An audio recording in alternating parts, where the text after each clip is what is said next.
Heute wollte ich dich gern zum Talmud Emanuel befragen. Da geht schon los mit Talmud Emanuel, weil da immer ein J steht im Emanuel. Ja, Wie kommt das? Warum steht da kein I? Warum steht da weil J? das Wort nicht heißt Immanuel, sondern Jemanuel. Jemanuel eigentlich. Ja. Okay, gut. Dann habe ich das immer falsch gesagt. Das ist ursprünglich heißt der Name wirklich Jemanuel ja. und nicht Immanuel. Man sagt einfach im Deutschen Immanuel, aber wirklicherweise ursprünglich ist es Jemanuel. Okay.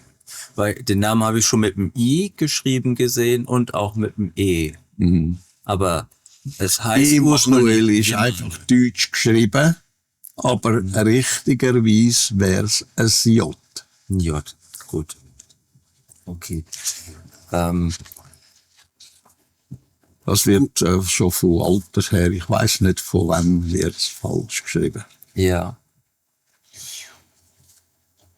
Genau, wichtig, heute wollte ich eigentlich weniger über den Talmud an sich, sondern die ganze Vorgeschichte, weil da gibt's immer noch Fragen zu und wird es auch in der Zukunft immer wieder Fragen geben.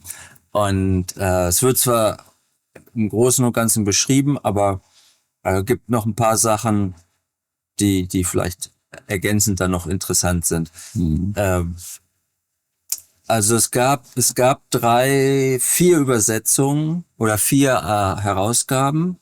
Also 1975, dann 78, die 3. Auflage war 91 und dann kam, glaube ich, noch eine. Und dann ist das die erste Auflage Mai 2011, Neuübersetzung der Originalschrift. Warum wurde das neu übersetzt? Und zwar aus dem Grund raus, weil man mir das gebracht hat vom Vater, hat mir hat mir das damals diktiert gehabt. Was geschrieben war von dem Original, was der Vater hatte. Ja, es hatten Leute Unstimmigkeiten festgestellt. Ja. In den ersten Übersetzungen. Ja. Und das lag halt an, dass es nicht korrekt übersetzt war. Das ist nicht korrekt übersetzt worden. Das sind Schriften gewesen, die teilweise eben gefälscht worden sind. Ja. Und das habe ich ja nicht gewusst, das habe ich nicht können feststellen. Ich habe die Möglichkeit noch nicht gehabt dazu. Und dann ist man drauf gekommen, dass man sucht im Nachlass vom Vater, dass das überliefert wird, was er gehabt hat als das, was man sagt, Original. Ja. Gut, fangen wir einfach vorne an. Das ist am einfachsten. In dieser Ausgabe halt schreibst du auch ganz kurz was über dich, dass nicht von ungefähr wurde die vorliegende Schrift Talmud Jemanuel mir, Billy Eduard Albert Meyer, Beam, ausgehändigt, denn durch Jahrtausende alte Vorbestimmung war ich dazu bedingt worden, die Verbreitung dieser Schrift in die Wege zu leiten und durchzuführen. Ja, eben. Das ist das Original, was das Vater noch gehabt hat, was von ihm ausgekommen ist, was aber nicht dem Original entsprechen tut, was verbrannt worden ist oder vernichtet worden ist, wo der Isa Rashid bei sich gehabt hat. Da hat es auch schon Unterschiede gegeben. Ja. Also auch das, was verloren gegangen ist, Richtig. war schon verfälscht oder... Richtig. Und das ist einfach das, was das Vater noch im Nachlass hinterlassen hat. Ja. Gut, da kommen wir gleich noch wieder hinzu. Etwas später schreibst du dann halt, wo du Bücher, die du schon zu der Zeit geschrieben hast, das war Genesis, Arad Atasata, Om und Kelch der Wahrheit war, weil ich dich mal gefragt hätte, welche Bücher du schreiben solltest. Dann Genesis und Arad Atasata gehörten sicherlich halt eben auch dazu, die geschrieben werden sollten. Wo eben was Genesis oder auch ein offenes Wort, geht es halt viel ums Christentum. Richtig. Und zwar aus dem Grund, weil das Christentum wie jede andere Religion verfälscht worden ist. Es ist im Grunde genommen geht es eigentlich darum, dass das richtiggestellt wird. Und das ist für lange, lange Zeit noch ein Ding von der Unmöglichkeit. Weil die Leute die Wahrheit nicht hören. Ja, sie wollen es nicht hören, sie wollen glauben. Sie wollen nicht selber denken, sie wollen glauben. Ja. Ist so. Ja, das ist das grösste Übel von dieser Welt, wo es überhaupt gibt. Der Glaube, statt selber sich bemühen, selber sich Gedanken zu machen darum, selber die Wirklichkeit sehen und selber die Worte daraus raus. Also den Verstand und die Vernunft gebrauchen, die Logik und so weiter und so fort. Das ist am Erdenmensch zu viel. Ja. Es ist zu viel verlangt von ihm, selber zu denken, sondern lieber glauben. Ja. Glauben macht er keine Mühe. Glauben macht er keine Schwierigkeiten. Man muss selber nicht denken, man muss selber nicht überlegen, stimmt's oder nicht. Man muss selber nicht die Wirklichkeit sehen und suchen, so wie sie tatsächlich ist. Man kann einfach das nehmen, was der Glaube präsentiert. Man nimmt es ist einfach so. Man tut nicht überlegen, man tut nicht den Verstand brauchen, man tut nicht die Vernunft brauchen, man tut nicht schauen, was wirklich Wirklichkeit ist und die Wahrheit ist. Ja. Und es bedarf nur dieser Indoktrination im Grunde, die manchmal nur sehr kurz ist. Richtig. Dass das Leben lang dann anhält. Ja. Und das fängt beim Menschen eigentlich dort an, im Elternhaus. Weil, wenn die Eltern gläubig sind, dann übertragen sie das auf die Kinder, die indoktriniert werden dafür, selber nicht denken können, sondern einfach das als Wirklichkeit, als Wort annehmen, wo nicht Wirklichkeit und Wort sondern Lüge und Betrug ist. Indoktrination von Lüge und Betrug, oder? Und da muss man selber nicht denken, nur einfach annehmen, glauben, fertig, Schluss. Ja. Ja, jedes Mal, weil die Eltern bringen einem das halt auch mit dem Weihnachtsmann bei. Ja. Aber das legt man dann halt ab. Aber ja, man leitet einfach mit der Zeit ab, je älter dass man wird, also der Mensch, oder? Ja. Er leitet es einfach dann ab, wenn er selber sieht, dass es eigentlich Quatsch ist, Blödsinn ist. Ja. Dann leitet er es ab. Und das andere aber, das bleibt einfach hängen, weil er das nicht kann nachvollziehen, weil er das nicht kann sehen, nicht hören, nicht erleben und so weiter und so fort. Weil ihm die Möglichkeit nicht gegeben ist, weil er nicht selber anfängt oder nicht selber angefangen hat mit Denken. Es ist eigentlich jedes Kind wo geboren worden wird, oder? Ist, wenn es auf der Welt ist, bereits fähig, selber zu denken. Also feststellen, was ist wirklich und was ist nicht. Wenn er oder wenn es das Kind also nicht sich einfach indoktrinieren lässt von den Eltern aus oder von der Umgebung, wo es eben leben tut. Also nicht seinen Verstand braucht, nicht Vernunft und selber denken tut und selber entscheiden tut. Oder? Und zudem ist der Mensch schon fähig, oder wäre fähig, wenn er sich nicht indoktrinieren lassen, einfach, wenn er bereits auf die Welt gekommen ist. Ja. Das ist ein Mensch vorbestimmt, also gegen dass er Vernunft und Verstand hat, wenn er schon auf die Welt kommt und selber kann entscheiden, selber kann durch seine Gedanken entscheiden, nehme ich das an oder nicht. Oder? Dass er sich also beeinflussen lässt oder nicht beeinflussen lässt. Das ist bereits dann, wenn er auf der Welt ist, sich, wie soll ich sagen, nicht, er ist sich das nicht eigentlich bewusst, aber die Fähigkeit ist ihm gegeben.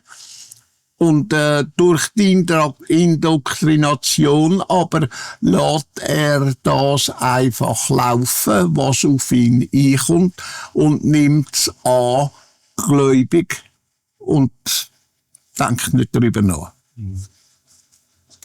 Ja.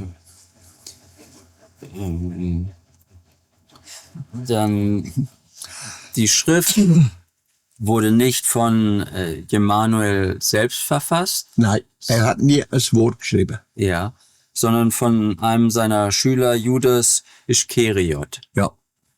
Der fälschlich Als Verräter hergestellt wird. Genau, was aber in Wirklichkeit ein Sohn der Pharisäer war. Ja. Und namens Judas Ischariot. Judas Ischariot, der einen ähnlichen Namen hatte. Ja. Ja. Und so hat man das dann geschichtlich dann so dargestellt, als ob er der Verräter gewesen wäre. Wie es heute noch passiert, es wird alles verfälscht, es wird alles verdreht. Selbst leider da in der Figur, wo, wenn du etwas sagst, das nachher anders dargestellt wird und so weiter und so fort. Also bereits von Figu-Mitgliedern. Oder? Mm. Und ob es dann böswillig ist oder nicht böswillig, ob es einfach ist, weil man es falsch verstanden hat und so weiter und so fort. Es kommen also bereits Verfälschungen von dem Stand, was du lehren tust, was du sagen tust, ohne dass eigentlich die betreffenden Personen sich Gedanken darüber machen, dass sie etwas falsch interpretiert oder falsch gesagt haben und so weiter und so fort.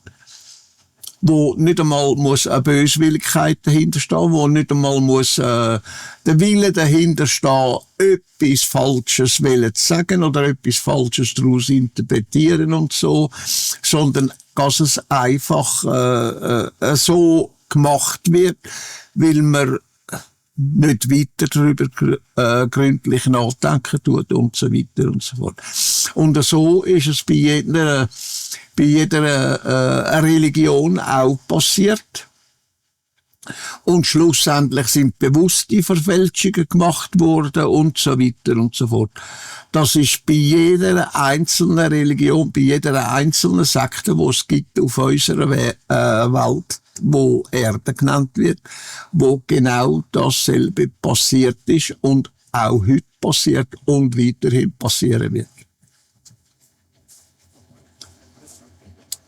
Ja, das Manipulation. Das ist der Grund, warum dass ich da bin und selber schreiben tue und selber kontrollieren tue. Ja, das Unablässigste. Dass es wirklich das ist, schriftlich wiedergegeben ist, was gesagt wird, was wirklich ist. Mhm. Anders geht's nicht. Ja. Und das muss einfach so erhalten werden. Und darum hat man auch gemacht, dass wenn Übersetzung gemacht wird, das muss das Original dabei stehen. Oder? Dass diejenigen, die die Sprache dann beherrschen, können nachlesen in der Originalsprache. So ist es gesagt, so ist es erklärt worden. Und so weiter und so fort. Und das soll sich so erhalten in alle Zukunft. Ja. Gut. Ach ja, du schreibst dann auch noch, dass eben nur die Mächtigen in der Religion, die Sadduzäer, Pharisäer, dass das auch eine bestimmte Sekte war, eine radikale Sekte, die Römer loswerden wollte. Mhm. Und Immanuel hat nicht so gepredigt oder gesprochen. Und die wollten ihn im Grunde weghaben. Richtig. Und die falsche... Das ist genau dasselbe wieder der Fall. Ist jetzt 88 Jahre geht's jetzt so. Wort wird nicht gern gehört. Wenn du das Wort sagst, es ist so auf dieser Welt, dann laufst du immer Gefahr, dass du abgemurkset wirst, dass du aus dem Leben geschossen wirst und so weiter und so. Das hat man jetzt 27 Mal probiert in meinem Leben. Wer, wie, was, wo passiert, das kannst du nicht voraussagen, denn das kommt einfach so. Es ergibt sich wieder einmal und dann ist wieder eine gewisse Ruhe da und dann nachher kommt es halt wieder. Ja. Aber grundsätzlich ist es so, dass dasjenige, wo die Wahrheit sagt, angefindet wird von denen und jenen.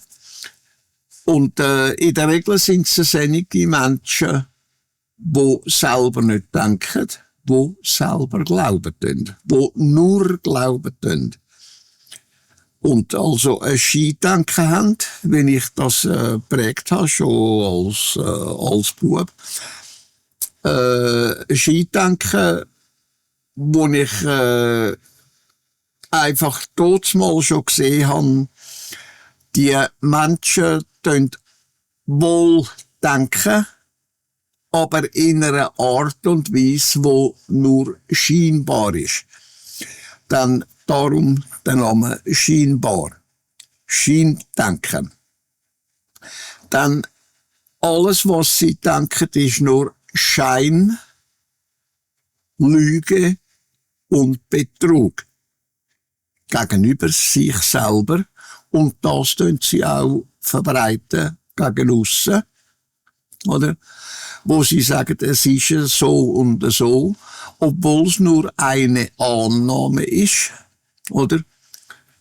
Wo man sollte sagen, wenn man irgendetwas erklären tut den anderen, das ist wirklich eine Annahme, ich nehme das an, es könnte eventuell so und so sein. Es ist aber nicht die Wahrheit. Es ist nur eine Annahme.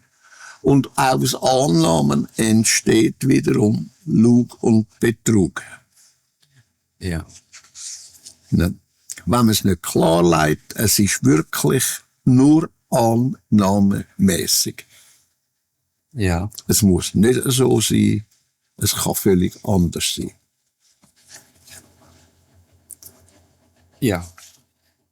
Selbst wenn es schriftlich festgehalten wird, ist es schwierig.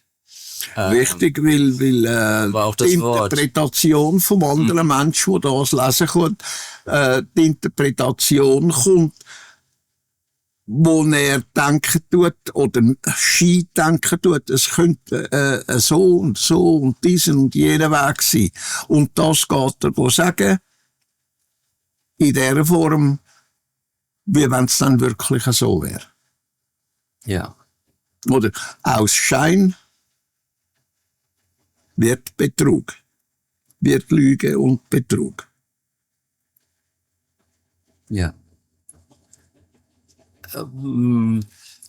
Schein ist keine Wahrheit.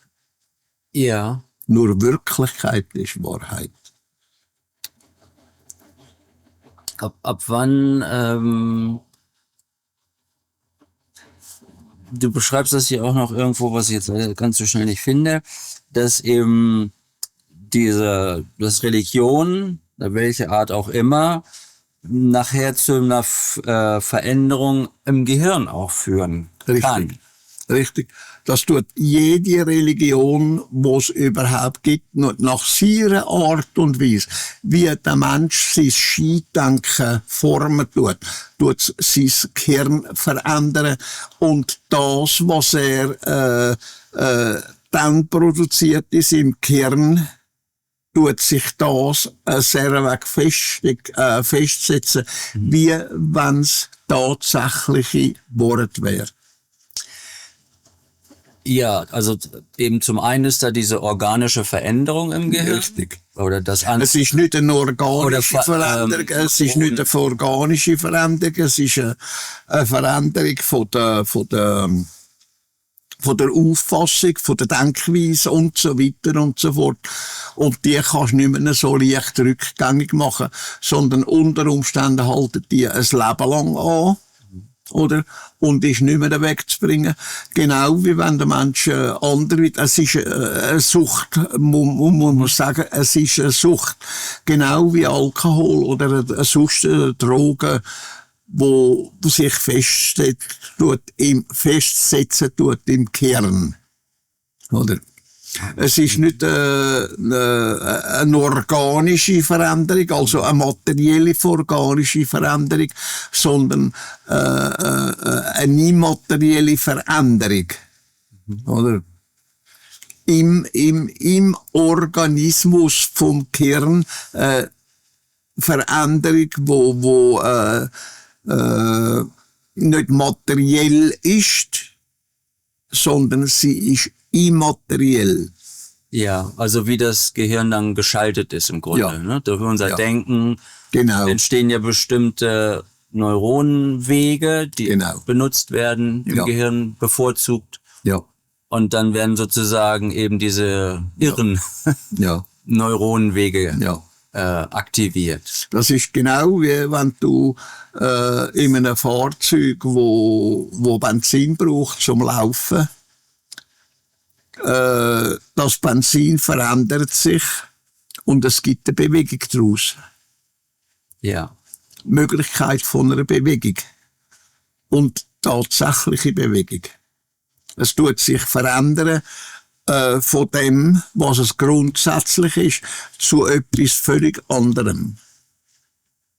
Ja. Also von Benzin zu Kraft. Benzin ist materiell. Die Kraft, die erzeugt wird, ist nicht mehr materiell, ist immateriell. Ja. Oder?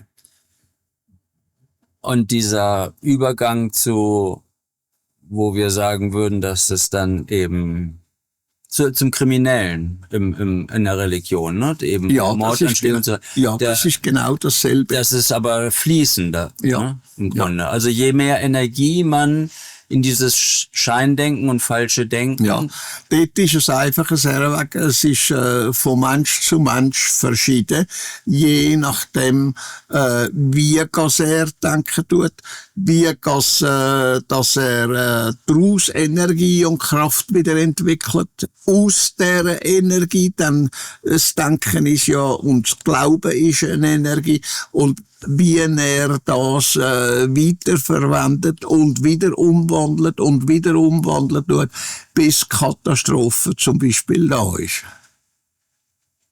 Ja. Dann gehst du genau abschließend eben, dass das Volk nicht gegen Emanuel war, sondern eben diese ganz kleine Minderheit, Ja. Diese Sekte und vor allen Dingen die Religion kontrolliert haben, Richtig. die wollten ihn weghaben. Also nicht, was manchmal dem Volk, dem Judentum angelastet wird, dass das eben auch schon wieder eine Lüge des Christentums ist. Ja, genau. Ne, weil das gar nicht der Fall war. Ja, Sondern er hatte einen großen Rückhalt. Es hat da kein Christentum gegeben, es hat keinen Christus gegeben. Na. Es hat auch keinen Jesus gegeben. Er hat auch nicht Jesus geheißen, er hat Immanuel geheißen. Ja. Ja, allein das ist schon für viele. Das ist schon so verfälscht worden, dass es gar nicht mehr nachvollziehbar ist. Ja. Oder? Auch, dass er mehr weibliche Jünger hatte als männliche. Die werden halt komplett rausgelassen. Ne? Ja, 17 die werden Frauen. völlig ausgelastet. Es ist ungefähr im gleichen Rahmen gewesen. Weiblich und männlich ist etwa im gleichen Rahmen gewesen. Ja. Oder? Genau wie es heute eigentlich ist. Ja. Wenn du die Figur anschaust, es ist weitgehend eigentlich das Verhältnis etwa gleichmäßig. Ja. Von männlich und weiblich. Wenn du genau zusammenstellen tust, dann kommst du wahrscheinlich auf den Schluss. Es ist nicht genau so, aber weitgehend so. Ja. Oder? Und diese Sachen werden grundsätzlich verheimlicht. Und schon seit Jahrtausenden. Dann vielfach in vielen Religionen wird zum Beispiel beim Hinduismus, oder, da gelten die Frauen gerade gar nicht. Mhm. Oder? Das sind Sklavinnen vom männlichen Geschlecht. Die dürfen nur das und dieses. Auch in den Religionen dürfen sie das, wenn sie eine Religion ausüben, das und das nicht selbstständig machen und so weiter und so fort. Man tut das einfach so verheimlichen, wie die Politik das verheimlicht, was wirklich geht und läuft. Wie das Militär das verheimlicht, was wirklich geht und läuft und so weiter und so fort. Es ist auch keine Offenheit da. Es wird nicht gesagt, was wirklich ist.